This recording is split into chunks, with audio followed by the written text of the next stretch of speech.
Welcome and thank you for joining us for today's webinar. My name is Shelly Campbell and I work in the Learning and Development Division here at the 4As. We are so thrilled to introduce to you our two thought leaders here for our webinar, How Agencies Can Harness the Power of People-Based Marketing. We have Christopher Murphy, who is the Head of Strategy at LiveRamp, focusing on agency partnerships and advocacy for people-based marketing. We also have the Director of Enterprise Partnerships at Goodway Group, Ashton Gary, who keeps a watchful eye on emerging trends and partners in the industry. Now, thanks to our sponsor, LiveRamp, we are able to offer this session free at charge for you all, so we're so excited you're able to take out an hour of your day and join us here today with our two thought leaders. And before we start, we want to review some key logistics to maximize your experience. You can hear us, but we unfortunately cannot hear you. So if you have any problems viewing the presentation on your computer, it could be a security issue on your end, and you may need to contact your IT person. If you find, though, they need to contact us via email, you can send an email to webinar@aaaa.org. We'll help you if you have any technical issues, and if you disconnect for any reason, just go back to the email invitation and log in again. Now, as always, we want this webinar to be engaging, and we want to answer any questions that you all have. So we'll have some Q&A at the very end of the webinar, but we encourage you to send your questions at any time. You'll see there is a question box in your go-to control panel. This is where you can type in your question. I will be checking that area, and I'll read out your questions back to Chris and Ashton at the very end. But again, send those questions on through when you have them. And last, we want to encourage everyone to live tweet during this webinar. You'll see our hashtags and our handles out here. Our hashtag is 4As webinars, if you want to throw that in there, but these are fantastic handles to spread the wealth of knowledge that you gained here today through your social channels. So without further ado, let's have things get kicked off, and I want to first welcome to you all, Chris.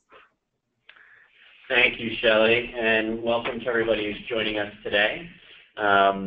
I work at LiveRamp across our agency team, helping agencies understand the power of identity resolution, people-based marketing, CRM onboarding, and we invited our close partner, Goodway Group in Ashton, to join us today to give a little bit more hands-on practical experience with people-based marketing.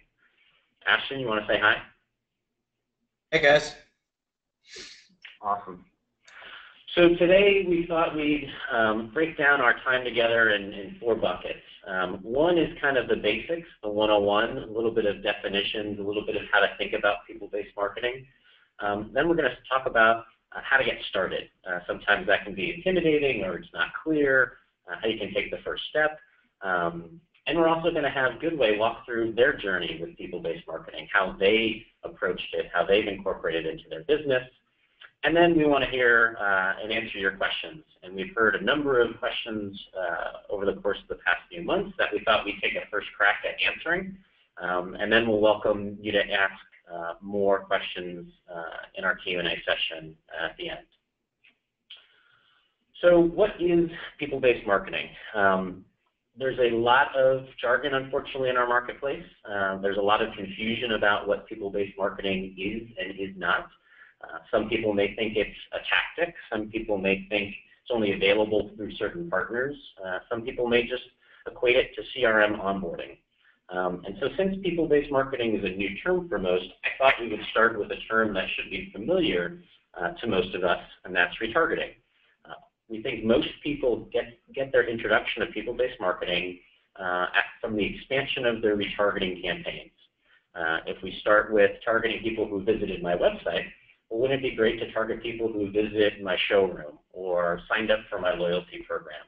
And I can either target or suppress advertising from them.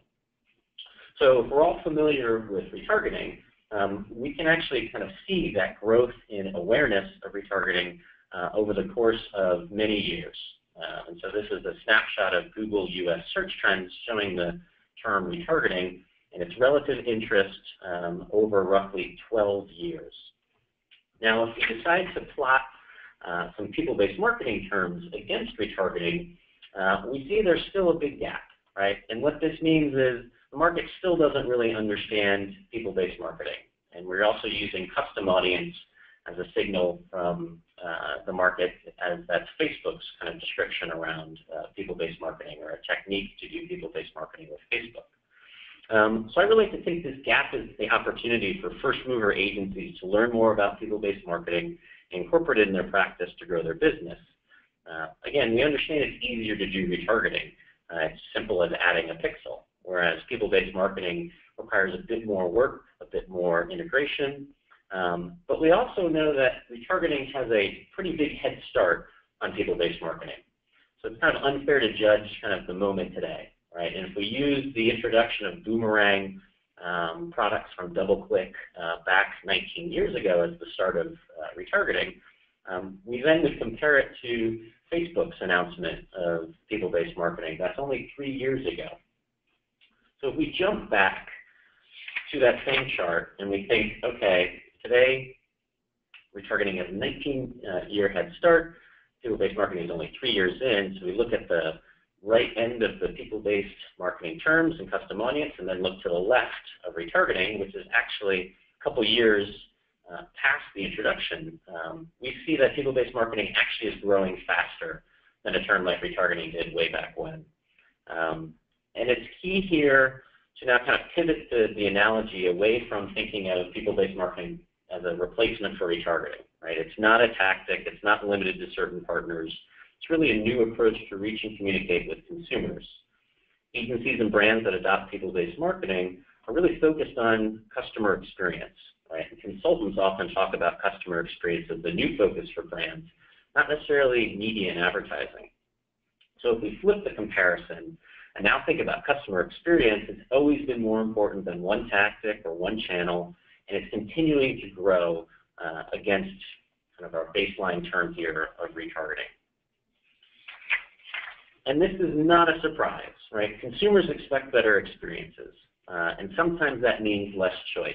In an Accenture study, 40% of consumers that left a business website because there are too many options. So sometimes when we're working with consumers, the experience is better if it's simpler. Sometimes that means it's knowing a person's history. So 65% of consumers are more likely to shop when that retailer knows their past behavior. Equally important is in marketing and communications. Again, 65% of consumers are more likely to shop for brands that send them relevant and personalized promotions. Right, so personalization really comes standard today across lots of different platforms, whether it's social and your friends, whether it's content, both on the web and over the top, and even commerce. We're constantly getting recommendations that are tailored to our interests and our behavior. So it's really time for marketing to catch up. And this is really what people-based marketing is, delivering an omni-channel customer experience by recognizing real people across channels and devices. Right, so people-based marketing is not a tactic. It's really a continuous cycle of analysis and activation as consumers engage with the brand.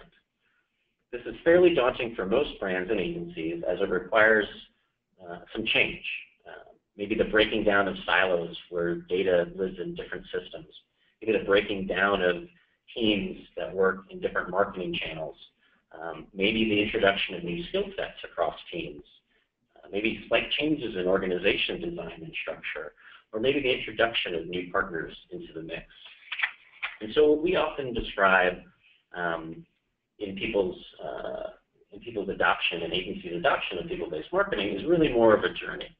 Right? Becoming a customer-obsessed organization is not a small task, and that journey can differ brand by brand. But if we again start with targeting, kind of the spectrum of targeting, in addition to planning and measurement, we use our baseline of retargeting. We know most advertisers have adopted some campaigns and kind of addressable type advertising through partners like Google and Facebook. They probably also maybe onboarded some data into programmatic. But if we think about the spectrum of other targeting options, there are publishers like Pinterest and Spotify and eBay and Oath, where you can onboard that same type of data and work with those partners to target or analyze or measure campaigns more effectively. Search is another big one. And we'll dig into that a little bit more, but we now can customize not only the bids, but also the messaging to consumers if we know something about them as they type in their search queries. Targeting also plays into site personalization. So if I know a consumer is already a loyalty member, I'm going to give them a slightly different web experience or mobile experience as they engage with my brand. And at some point in time, we can then pivot into planning. And maybe that planning starts with digital, right? And we think of how does all this new information that I have about my consumer or the ways I can engage with them change the campaign, change the different publishers or the strategies or the creative that I'm going to deliver against that audience. And maybe that planning then eventually incorporates TV. Maybe incorporates out of home through using more geolocation-based data. And equally, at some point in time, measurement comes into the picture as well. So moving away from last click attribution, analytics usually comes first. So I've onboarded some audiences or I've onboarded some sales data, and now I'm going to compare that to some partner data. Eventually, I'm going to get comfortable with that data and begin to change my actual measurement, how I'm going to value different campaign types and channels, and ultimately trying to bridge a picture of both online and offline consumer engagement and sales, have a better picture of what's driving my business and how marketing can continue to drive that business. And so today what I wanted to do is touch on 3 areas that maybe are not as common for people in their journey on people-based marketing. We'll spend a little bit of time on publisher direct, we'll spend a little bit of time on search, and a little bit of time on analytics.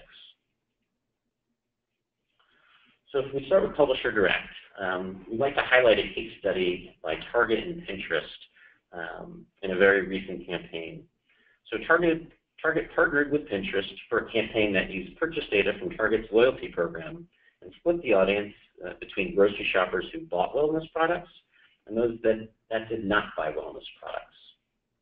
So they incorporated this data, sent it, passed it along to Pinterest, and as they ran the campaign, they were not only able to target those individual consumers, but also measure the campaign both online and offline for the effectiveness. So in this case, the campaign drove incremental sales in both categories. What they noticed is the non-wellness audience segment actually had a stronger lift than the wellness segment.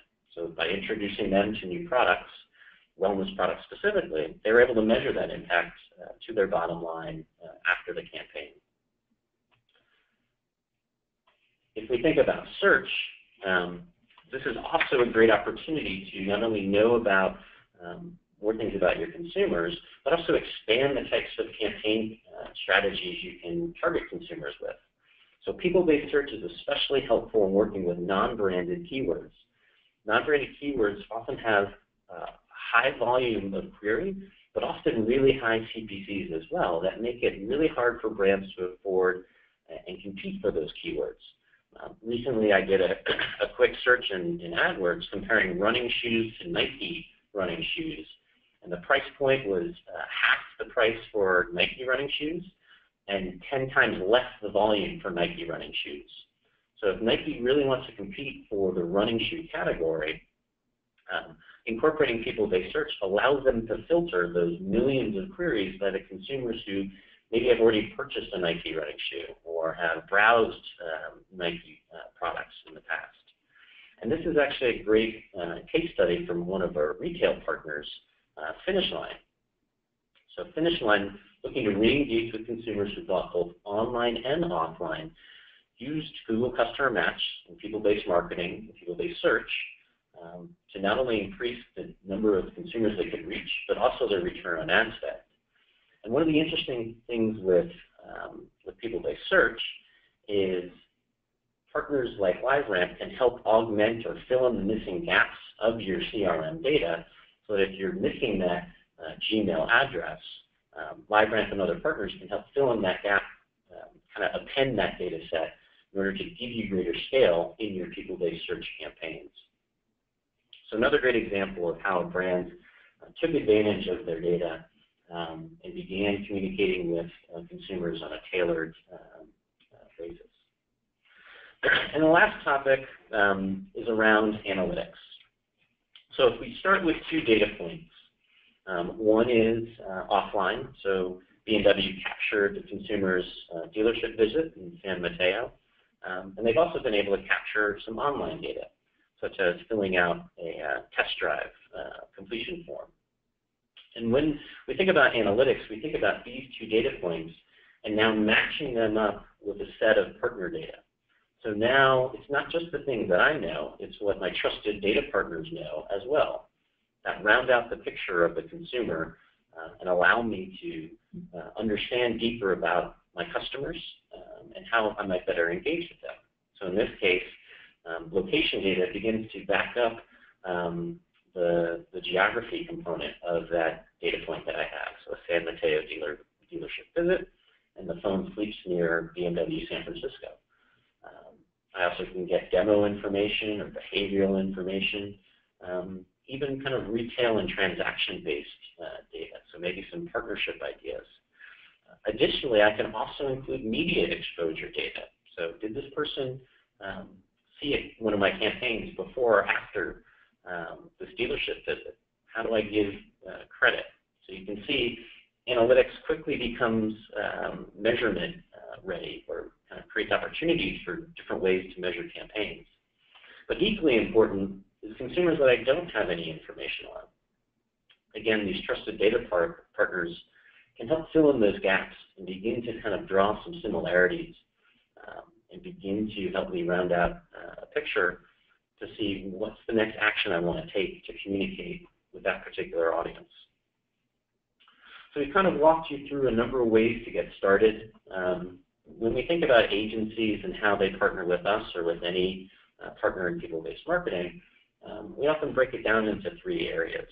And that's one, I'm starting with one client in mind, right? Getting familiar with that client's data, getting familiar with the tools, the opportunities, the capabilities, the analytics options, measurement options. And once you have that comfort level, begin to expand into the rest of the advertisers that you work with. Ultimately, if you have some of your own technology in your agency, there's other ways to partner through APIs or other connections or tables that allows you to kind of build your own people-based marketing capabilities and solutions for clients. So there's lots of different ways to get started. And with that, we thought we'd pass it along to Ashton from Goodway Group to share their journey with people-based marketing. Yeah, thanks, Chris, and hey, everyone on the line. So, as Shelley and Chris mentioned earlier, I manage enterprise partnerships here at Goodway Group. And for those of you that aren't familiar with Goodway Group, we're a programmatic managed service partner, and we provide hands-on programmatic support for agencies and brands across the paid digital ecosystem. So whether that's programmatic display, video, advanced TV, paid search, or even paid social. And our clients range from local restaurant chains to major national brands. And really, one thing we've learned throughout this partnership with our people-based marketing partners is that it's incredibly important to us. Having one-to-one conversations with our customers and our prospects is really where the industry is going, and it's vital to the value we provide our clients. So first, I'm going to walk through what's important to us. And when it comes to people-based marketing, there's several major players out there, and there's a lot to consider when selecting a partner, but the first I'm going to talk about is scale. And this doesn't just apply to total users, but also the number of devices captured in each user's device graph. And what I mean by that is the walled gardens are great at capturing this data, but that means you have to run your media on their respective platforms. Well, that's all fine and well, but if that's the only touch point you need for that campaign. But we all know brands need more than just one touch point. So it's important that your PBM partners, so I'm going to say PBM a lot in this webinar because it's faster than saying people-based marketing, so just a heads up there.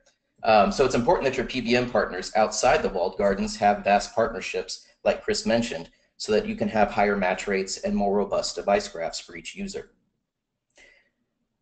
And it also goes without saying that flexible pricing is super important to us. We need to make sure we pay for the volume we use so it's easier for our media traders and strategists to be able to get the full value out of the PBM platform that we're using. And I'll get more into that later, but there's several ways we use the data, and it's important for our traders and our strategists not to worry about the price so they can focus on delivering against our clients' goals and objectives. And lastly, here at Goodway, we pride ourselves in being pipe agnostic. And what we mean by that is we'll use any set of pipes or tech a client needs to deliver against their goals.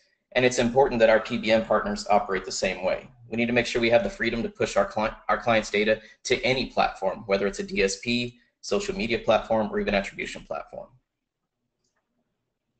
So that's what's important to us, but from a actual usage perspective, there's 4 key things that we use people-based marketing for.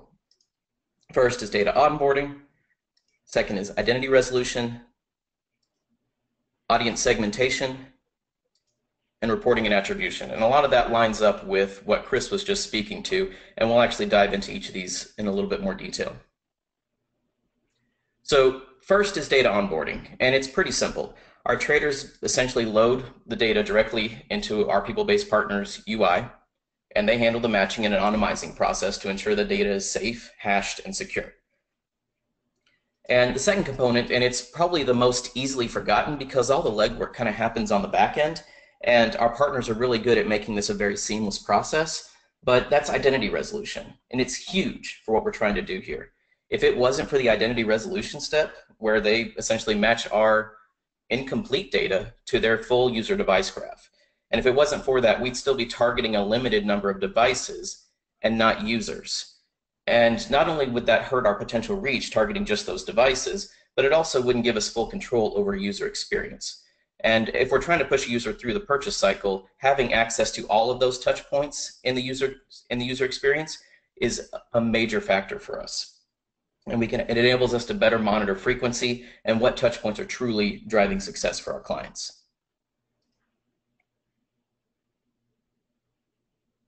The next item is audience segmentation. And this is probably one of the most important to us and our clients, and what I'll spend the most time talking about today. And why this is, what I mean by audience segmentation is, at a very basic level, if you think about a client's CRM, a client's customer list, it's typically a few columns in a spreadsheet that's the usual identifiers and a registration form. You think things like last name, first name, email, zip code, and typically that's about it. Well, for us, we're working with our clients to not think about just those 4 columns anymore, columns A through D. What we want them to think about now is columns E and beyond, to help them gain what might be a much more rich and nuanced view of their users. And without incorporating this nuance into their customer data, every user in that database looks essentially the same. And by capturing that nuance in the data, it helps us go from here to here, where we now can see that there are differences in our users. And this is where clients really get rewarded for doing a good job of collecting the right data on their customers. Things like purchase history, category interest, site or store visitation can also play a big factor. So not only can you use this data for targeting, but it also enables you to better tailor your message to the actual user you intend to reach. And the magic of people-based marketing isn't fully realized until you take the time to use your customer data to define the exact audience you want to reach and tailor that message to that audience. But that's just retargeting, and it doesn't just stop with the people you know. It can expand so much further beyond that. So what I'm going to do is I'm going to walk you through an example that demonstrates how PBM has impacted our campaigns. But first, just to ground everyone here on why this is so important and kind of where we started, it's also helpful to understand, how we got here. So let's say our client is a hardware store chain with locations across the US. In the old days, we'd look essentially at broad demo targeting, but we all know, despite being very cheap, it's also way too broad. And in most cases, it creates a lot of waste, like a lot. So we scratch that and we say, okay, we're going to refine our strategy and use various BT segments or behavior targeting segments. So we'd look at relevant segments like general contractors or tradesmen like plumbers or carpenters, or maybe even the DIY crowd, the folks that are trying to, replumb their kitchen sink and inevitably end up having to call a plumber to fix the problems they just made. So, we've done a decent job of minimizing waste and honing in on our target, and then we'll layer in retargeting to give us a little bit better coverage, but there's still not much scale here. and we still don't know how much waste is really taking place. And because our reach is still so limited, inevitably, we have to bring demo targeting back into play. And so we're back to where we started, shouting to the masses and creating tons of waste. And this is where people-based marketing has been a huge help for us. But when we think more about it, we realized looking at it this way is still the old way. You know, we like to poke fun at the younger generations for striving so hard to be unique and their refusal to be, air quote, put in a box. Well, we should take that same approach with our customer data. There's a lot of value in that thought process. Every user we've captured in our CRM is unique. And what this means is our customer base isn't this nice, clean, well-defined audience. It's this lumpy, nuanced mess, for lack of a better term. And the more we can learn about them, the more we can do for them. So here's a good case in point. We ran a campaign for a theme park client, and in comparing the exposure data from our DMP after the campaign, we learned that one segment we didn't pick, minor league baseball fans, was our top performer.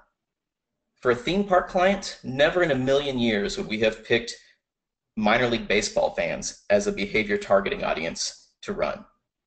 And when that happened, we quickly realized we needed a partner to help us get a better handle on our clients' data so we could use this data up front and not after the fact. And so this is where it's important to look at, you know, what makes up your audience. You know, not just looking at it as it from a male and female and age and gender perspective. It's, you know, what else are they doing? What else makes them tick?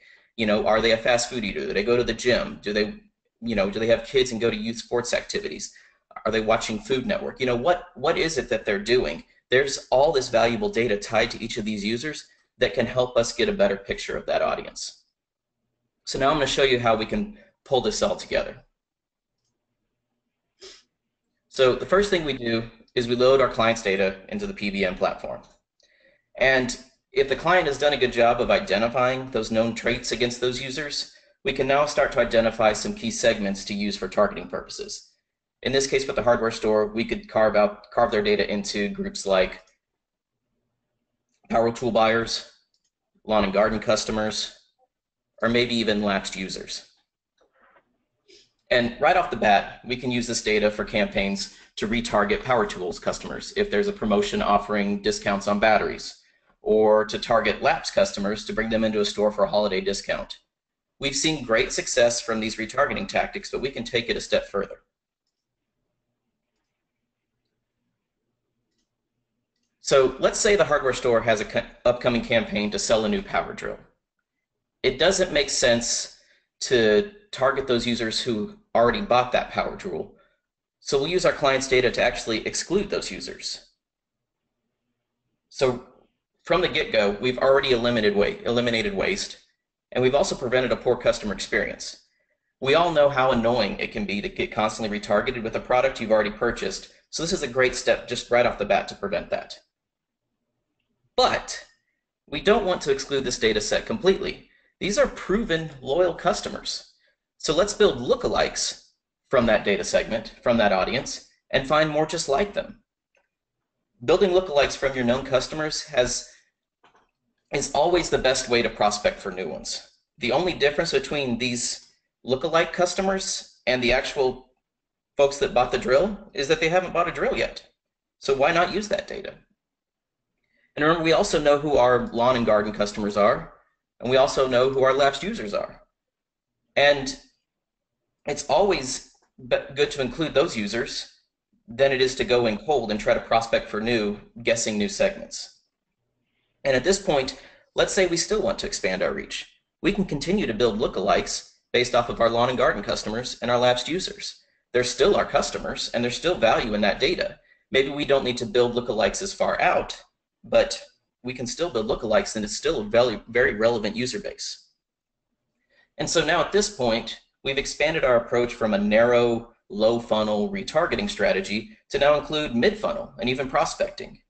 And all of this started from the most reliable data point we have available to us, our actual customers.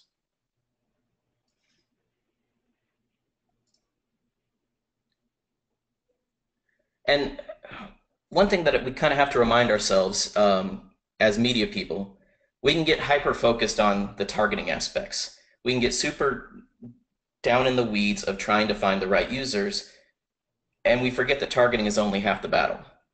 Messaging is just as important.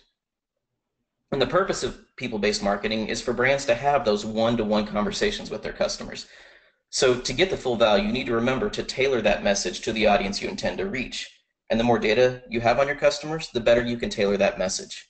And so in this previous example, there's a lot of different ways that we could have tailored our message to make sure that the people we were reaching were getting a relevant, targeted message to where they're more likely to engage. So then the next question I always get is, well, Ashton, that sounds great, but does it really work? Well, the answer is yes, definitely. From some of the campaigns we've run using lookalikes built from our clients' data, we've seen almost a 10x return against previous KPIs. And that's huge. That's removing guesswork. Our traders are no longer having to guess which segments make the most sense for a given campaign and having to write out those hypotheses every campaign. We're building everything based off of actual known data. So there's no guesswork, there's less risk, and our clients win. The next thing I want to talk to you about is attribution.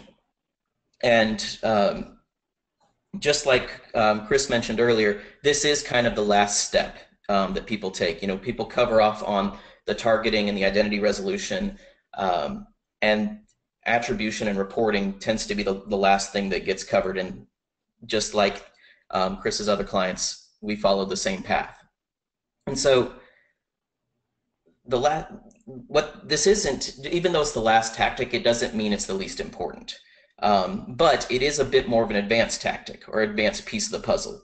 But it is a crucial step to help tie all of your efforts together and help prove the value of your PBM efforts. So, I mean, the ultimate goal here is to prove value. So let's make sure we do that.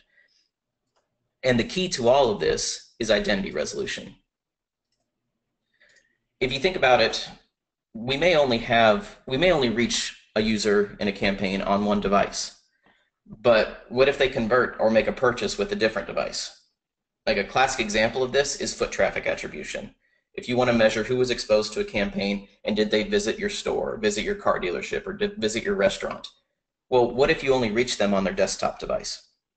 And obviously, not everyone takes their desktop or their PC with them everywhere they go. So how can you prove the value of that if you're looking to track foot traffic attribution? Well, our PBM partner can help us track down those other devices. And one of the ways we do that is we share our delivery logs. And from there, they can share the data. And from there, they can basically build a device graph against everyone that we've exposed to that campaign. And we'll take that data and share it with various attribution partners so we can perform things like foot traffic analysis or credit card ROI analysis, or even automotive sales, post-ad exposure. And so with this capability, we've been able to provide KPIs to our clients that are lower in the funnel than we've ever been able to provide. And all of that's been made possible through identity resolution and people-based marketing. And with that, I'll give it back to you, Chris. Awesome. Thanks, Ashton. It was really great to see how you took that old way, kind of enhanced it in a more kind of nuanced approach to customers and audiences, some of the tactics to grow audiences based upon that data. But then you're spot on in that pivot to now the analytics, the measurement becomes really important to help tell that story of how marketing can drive business. So we're almost ready for your questions, but we thought we'd go through some of the kind of top questions that we hear in the market today about people-based marketing. And I'll kind of take a first crack at it, and we'll let Ashton add any of his additional thoughts to these. So the first one, which is probably the most common one, is in order to execute people-based marketing, do I need to handle PII? And the answer is no. People-based marketing partners like LiveRamp can handle that PII for agencies. So we know from a liability standpoint, or just a process and technology standpoint, agencies often don't want you to have this type of data on their hands. So that's why LiveRamp and other partners are here to help you. And so the key things that you're looking for in those partners is their experience handling PII, that they have safe haven environments to remove PII and perform secure and privacy compliant data matching. That in all of this process, consumers are still provided with notice and choice and the ability to opt out. And that data governance is taken seriously by that organization throughout the organization, and often adding privacy impact studies when new data is being ingested and making sure that data cannot be re-identified as an individual consumer. And also the regulatory participation, both with government and industry bodies. It's kind of a good filter to figure out your partner's approach to privacy and compliance. Yeah, and So just to add on yeah. to that, Chris, one thing that we also tell our clients too when we're dealing with this is, and it's more obvious with some clients than others, but never email your data to any of your partners. Folks like LiveRamp have built secure protocols to where you can upload directly from one secure location to another, so you don't have to worry about Russia hacking into your email and stealing your customer data. So it's always good to make sure that you're not storing anything locally, and we have policies in place here at Goodway to make sure that we never have any data that could be potentially hacked by, or stolen if someone accidentally leaves their laptop in a cab or computer open at their desk or anything like that. Like, everything is always in a cloud-based secure environment, and it goes direct from there to our partners' platforms. Great point, Ashton. So next common question we get is, what technology platforms do I need to execute people-based marketing? And this is one where the answer is fantastic, that almost all platforms can be used. In our case, we have connections with over 500 different partner, what we call destinations, where we can push and pull data. And those range from media platforms to DMPs to measurement to site optimization, search, as we mentioned earlier, and more kind of tailored solutions like video or mobile or addressable TV. So there shouldn't be really a limiting factor for the technology partners you already use today, and kind of upgrading the capability to make those people-based platforms as well. Ashton, what kind of platforms have you guys started with and been able to now make people-based? Yeah, so we started with the Trade Desk and pushed our data to them, but now we're looking at lots of different attribution partners from a foot traffic and ROI perspective, and that's been huge for us. And then one thing that I really didn't touch on earlier though, but there's a lot of peace of mind to be garnered from having access to all of these different partners, so that that every audience and every target is covered. There's nothing worse than having a good data set but nowhere to use it because it's some niche narrow audience. And the more partnerships the better when it comes to helping identify every audience in every environment. Awesome. And with things like the AdID consortium, where partners like Index Exchange and AppNexus and LiveRamp are beginning to incorporate identity in the option, only those are scales, kind of the partnerships and options and volume, if you will, of people-based marketing opportunities. Okay, next question. Is probabilistic matching people-based?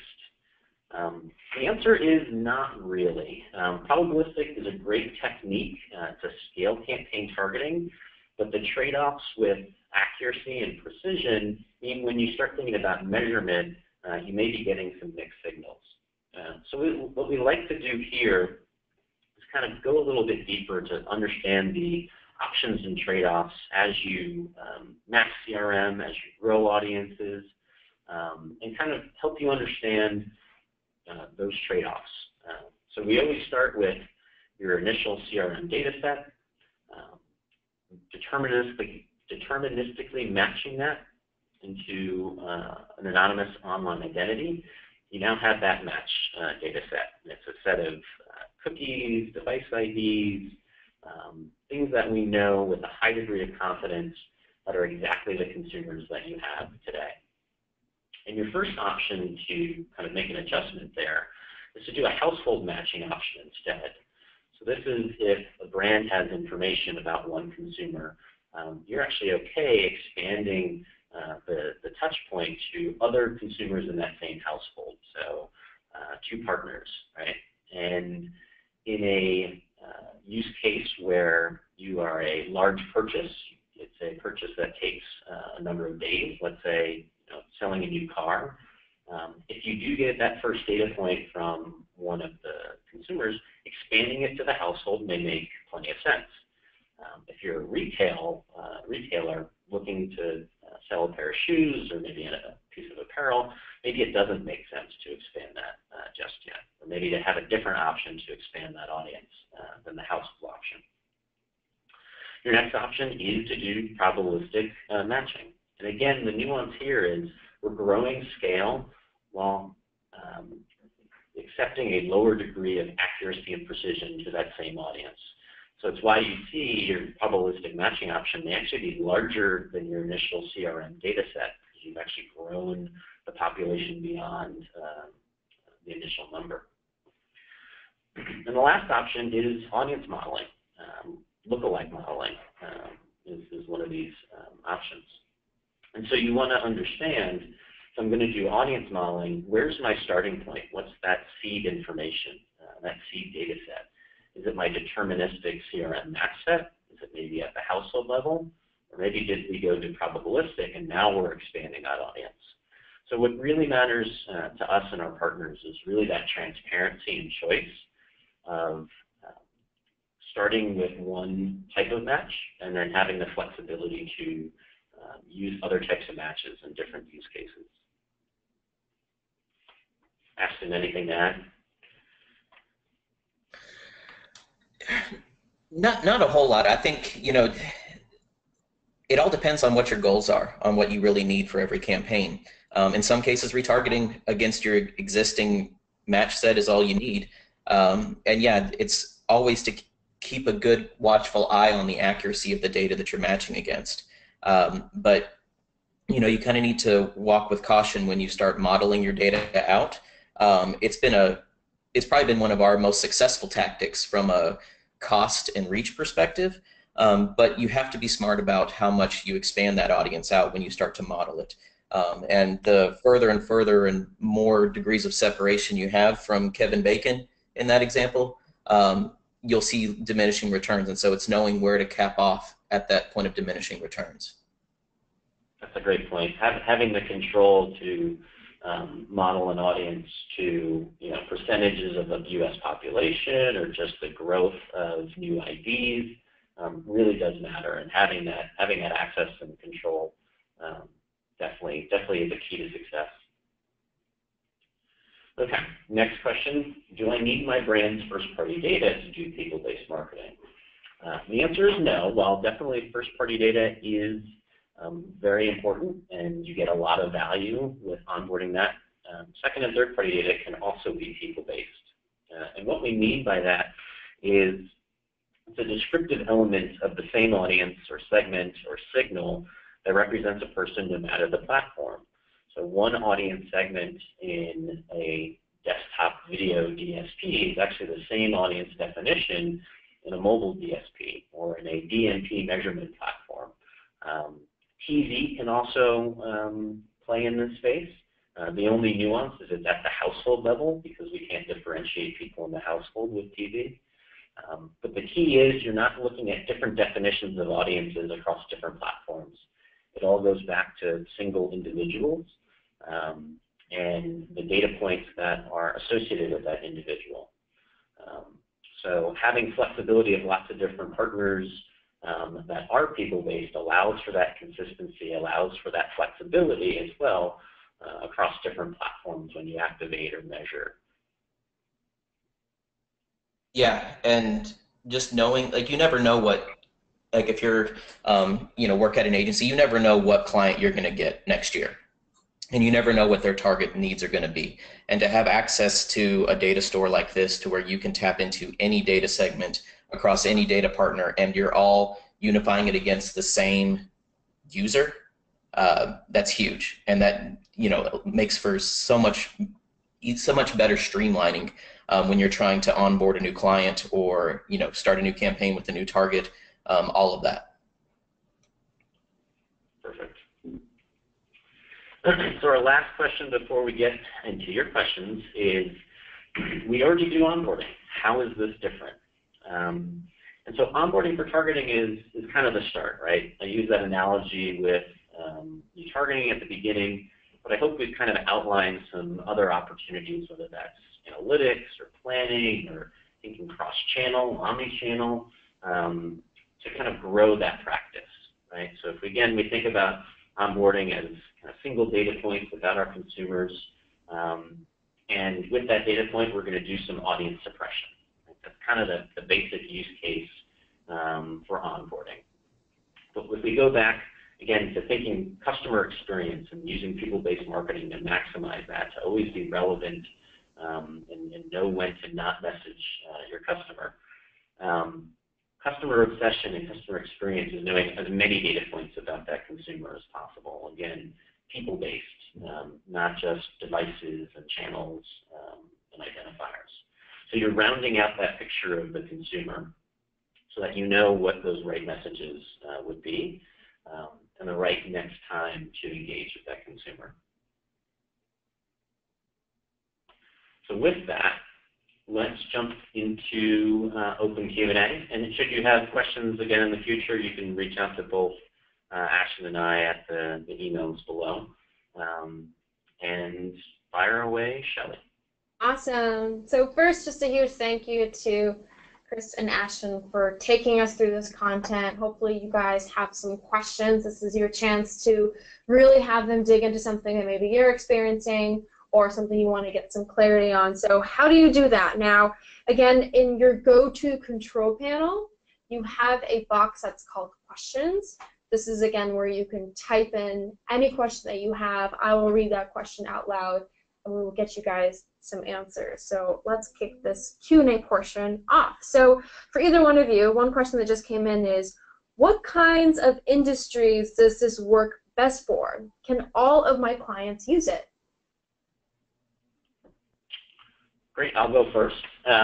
We definitely see the fastest adoption by brands that both have kind of physical and digital commerce experiences for consumers. Kind of tying those pictures together becomes really critical for them. But as I mentioned, most brands can benefit, from this because of the omni-channel nature of it. So even if you don't have a physical retail store or ways to engage with consumers, the balancing of your messaging and marketing across TV, digital, and other channels becomes really a possibility with people-based marketing. Great. Okay. Ashton, do you want to add anything, or should I go to the next question? No, that was perfect. Okay, great. How do I make sure my data is ready for onboarding? Ashton, why don't you take this one? You talked about it a little bit, of kind of those columns E through Z.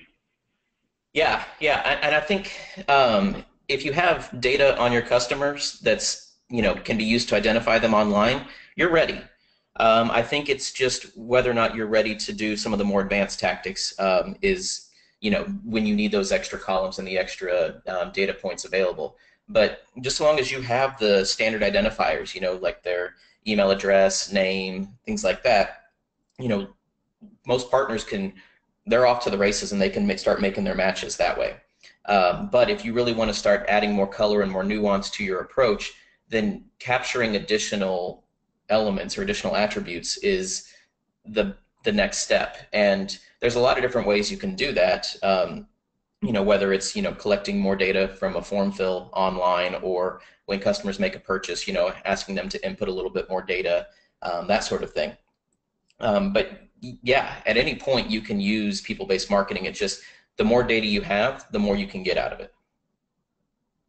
Yeah, and to add on, for agencies that, again, don't want to handle that PII data set, a way to kind of engage with your brand to ask what data they are collecting is to just talk about the column headers. So as Ashton mentioned, column headers are often first initially kind of name and address and email, maybe phone number, but then subsequent columns are, last purchase, purchase types or categories, things like that. So that's not PII. So you can ask your brand partners what data is being collected that way. You can also ask how often that data is changing. That can also influence kind of the frequency of uploading those data sets to make sure that, again, you're as relevant as possible.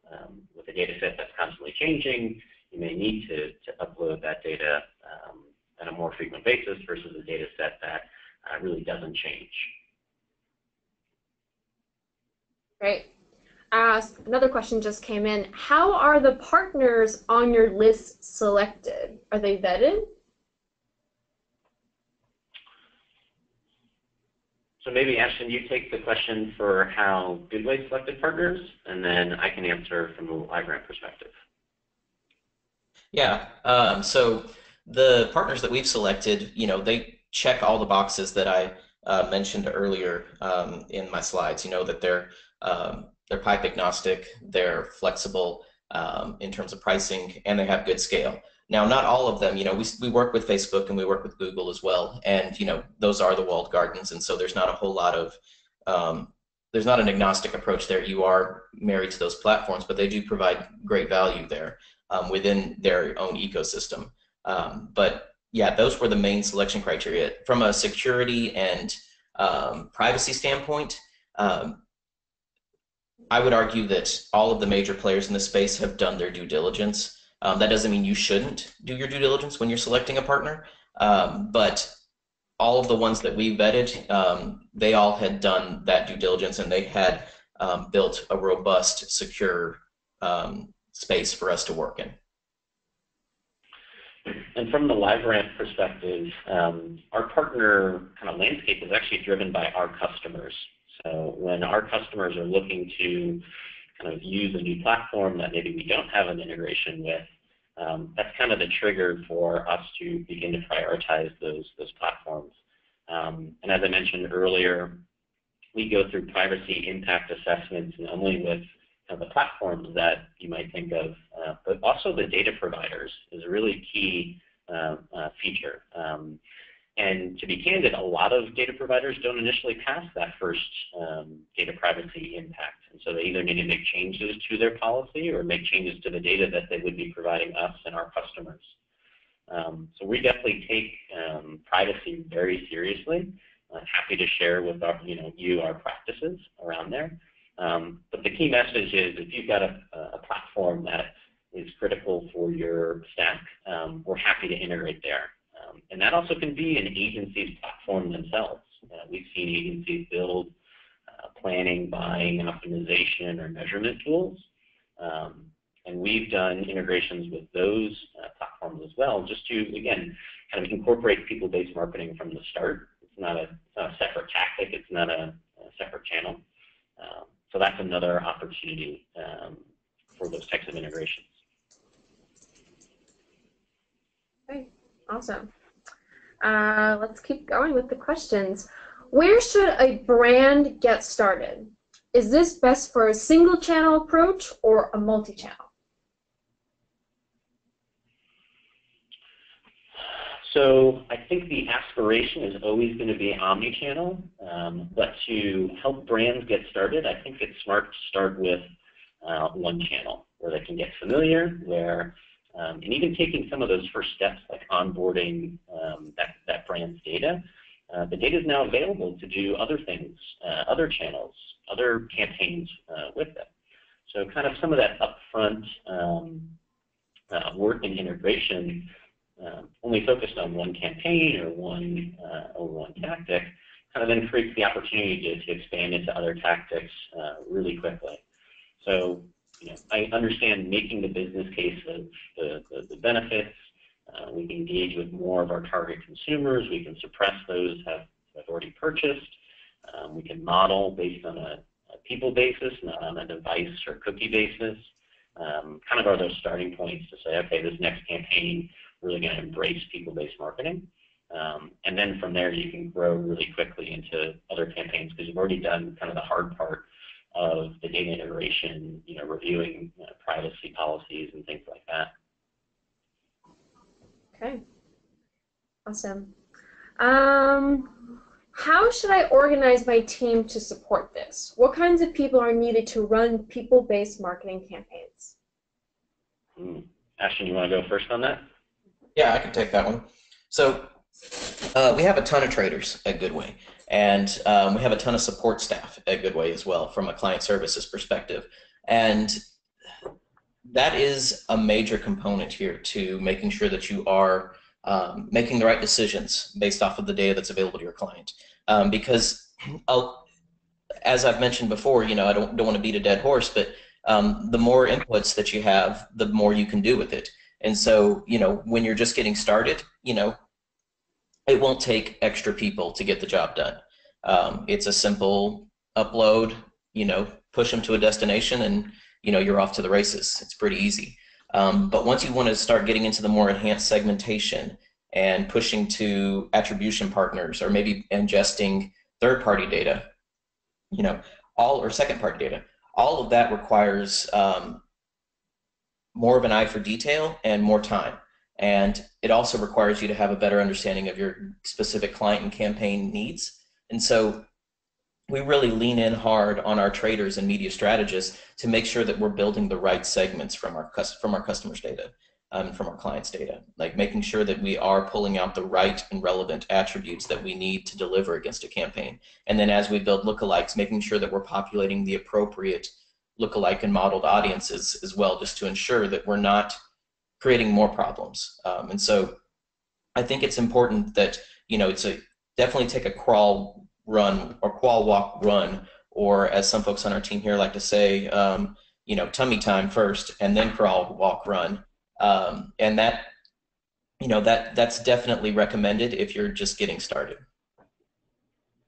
Yeah, definitely. When we see brands and agencies first get started, people-based marketing, there's a lot of questions. There's a lot of kind of back and forth, making sure the first file upload goes well, making sure the clients understand. And so my recommendation is you don't need different people.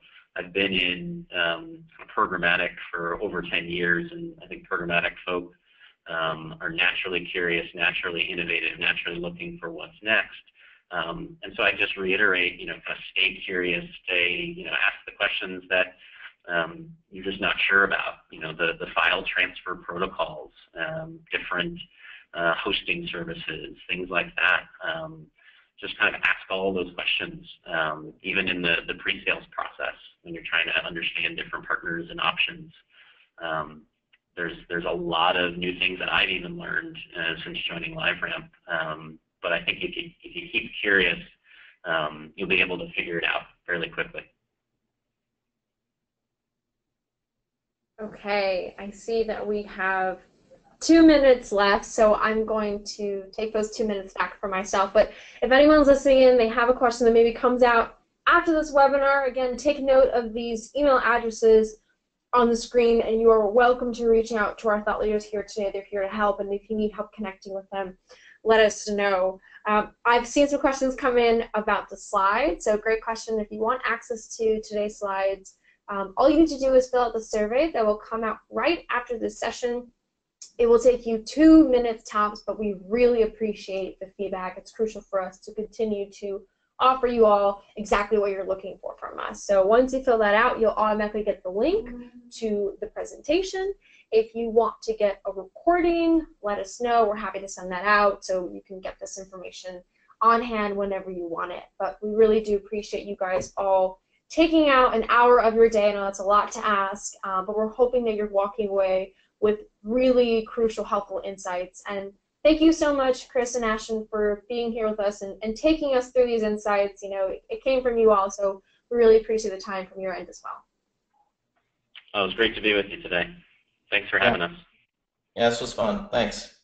Awesome. Well, thank you, everyone. Have a great rest of your day. Take care.